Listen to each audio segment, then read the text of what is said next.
Quando pinturas parecerem vivas, com movimentos livres. Quando barcos, como os peixes, nadarem debaixo d'água. Quando homens, como os pássaros, cortarem o céu. Então, metade do mundo morrerá encharcado de sangue.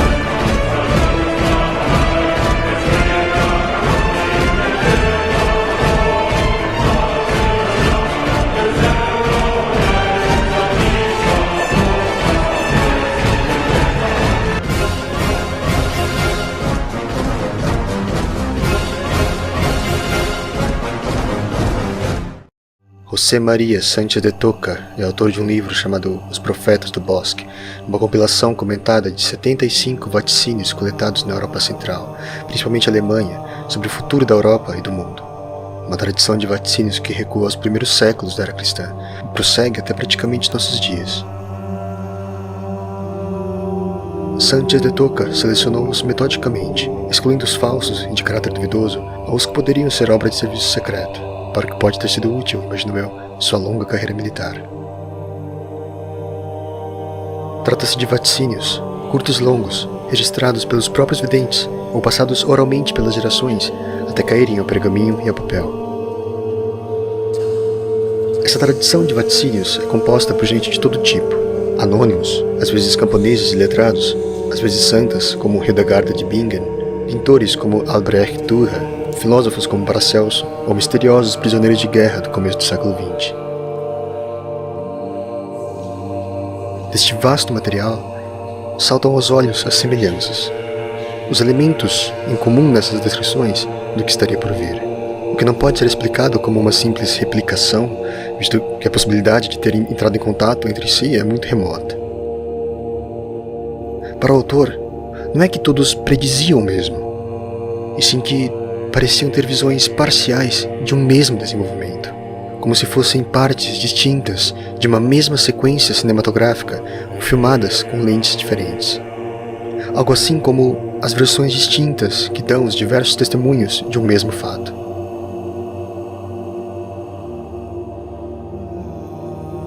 Como pessoas do século V, do século X, do século XIX, descreveriam as coisas de nosso mundo? Para os profetas do bosque, escreve o autor, citando os vaticínios, o Zeppelin é um peixe prateado que passa sobre as montanhas. Uma motocicleta, duas rodas que correm mais rápido que um cavalo. A locomotiva, um cachorro fervente que uiva em uma estrada de ferro. Em geral, os vaticínios giram em torno de 3 acontecimentos mundiais, ou Weltgeschehen, facilmente identificáveis como a Primeira, a Segunda e a Terceira Guerras Mundiais. Pela própria natureza da linguagem visionária, é normal que às vezes seja difícil identificar quais das linhas dessas profecias se referem a qual ou quais desses acontecimentos mundiais. Gostaria de tratar dessa questão em um vídeo à parte. Muito delas já se confirmou parcial quase totalmente, sendo as que ainda não se confirmaram extremamente intrigantes, que só estamos assistindo a confirmação nesse exato presente. Mas antes eu gostaria de falar dos elementos em comum, compartilhados por todos ou quase todos deles.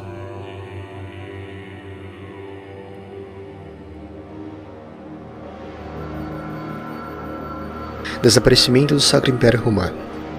Uma época de progresso tecnológico, mudanças relativamente rápidas, perda da fé. Vem o primeiro acontecimento mundial, a Primeira Guerra Mundial. Fome, inflação e discórdia interna na Alemanha.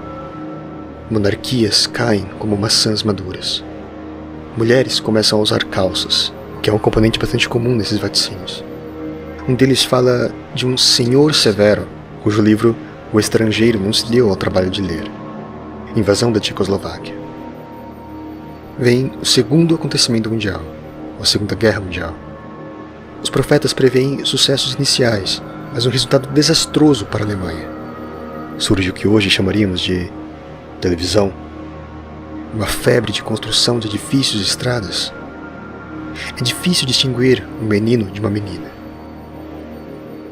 As modas se multiplicam, motocicletas, sapatos femininos de salto.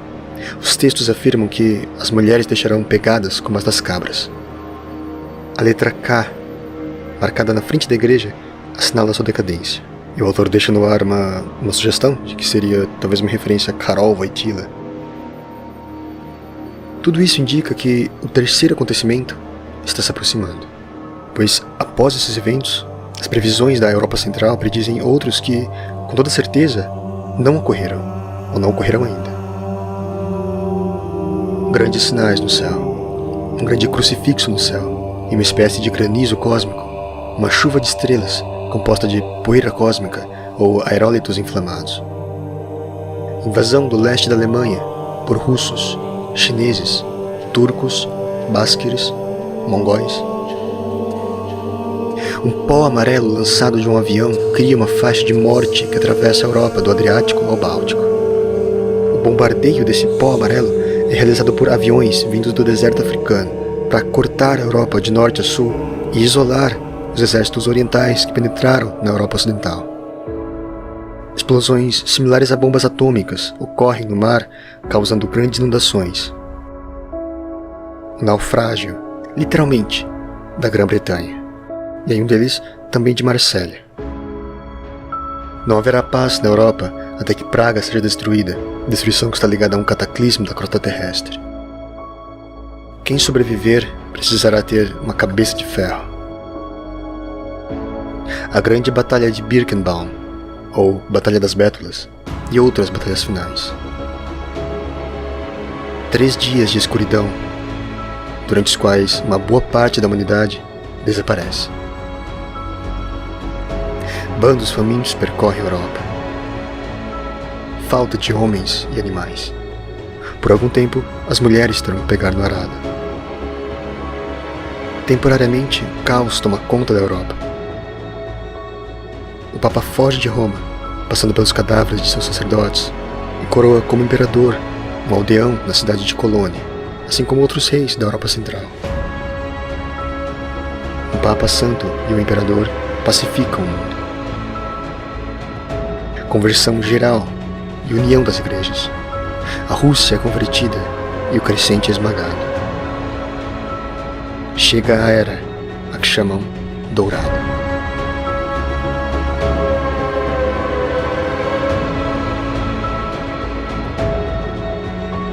Fala-se quase sempre numa invasão da Alemanha, terra desses profetas, por hordas orientais. Na formação de algo como uma aliança do norte, encabeçada pela Rússia, às vezes com Suécia e outros, e uma aliança do sul, onde todo o ocidente, composta pela França, Espanha, Itália, eventualmente excluindo Inglaterra e Estados Unidos, que um texto afirma que já estariam com problemas internos. Outro diz que a Alemanha forçaria os Estados Unidos a entrarem na guerra, uma ajuda porém ineficaz, visto que os americanos já estariam com toda a atenção voltada para a China. Em várias profecias, a Rússia avança sobre a Alemanha e chega até a Holanda, até que algo faça o exército debandar com os ocidentais em seu percalço. A Rússia virá e cairá sobre a Alemanha, mas terá que se retirar porque a natureza atacará. Haverá um acontecimento no sul da Alemanha que atrairá pessoas do mundo inteiro para ver. Fala-se em uma imensa luz surgida à noite, forte como o sol do meio-dia, e de 2 luas durante 4 horas. Fala-se de um período sem sol, 3 dias ou mais, depois dos quais seria preciso andar dias e dias para se encontrar um ser vivo.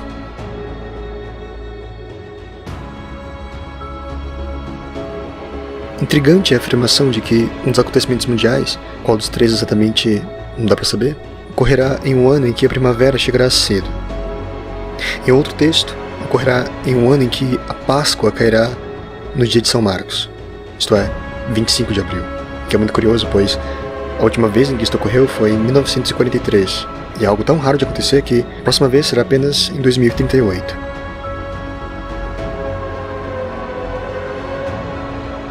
Também digno de nota é o que encontramos nesta visão do século XVI. A humanidade dará um grito de medo e terror no dia 24 de fevereiro, dia de Santa Verônica.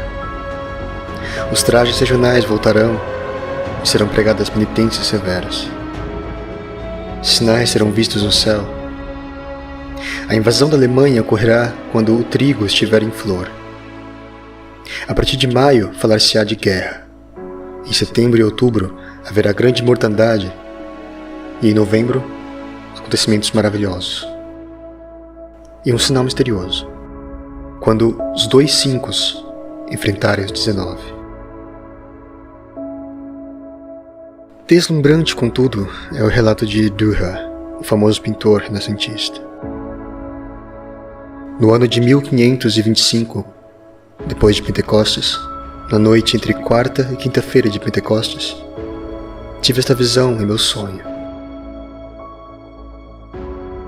A apenas 4 milhas daqui, muitas águas caíram do céu, que encharcaram e inundaram a terra com grande violência e enorme barulho. Fiquei tão assustado com essa visão que acordei. E então outras águas caíram. E as águas que caíram ali eram quase tão grandes quanto as primeiras. Algumas haviam caído longe e outras mais perto. E elas vieram de uma altura tal que pareciam cair muito lentamente. Mas onde as primeiras caíram com tanta força, vento e trovão, que fiquei tão apavorado que acordei com o corpo todo tremendo. E por muito tempo não consegui retornar a mim mesmo. Então, quando me levantei de manhã, pintei aqui, exatamente o que tinha visto.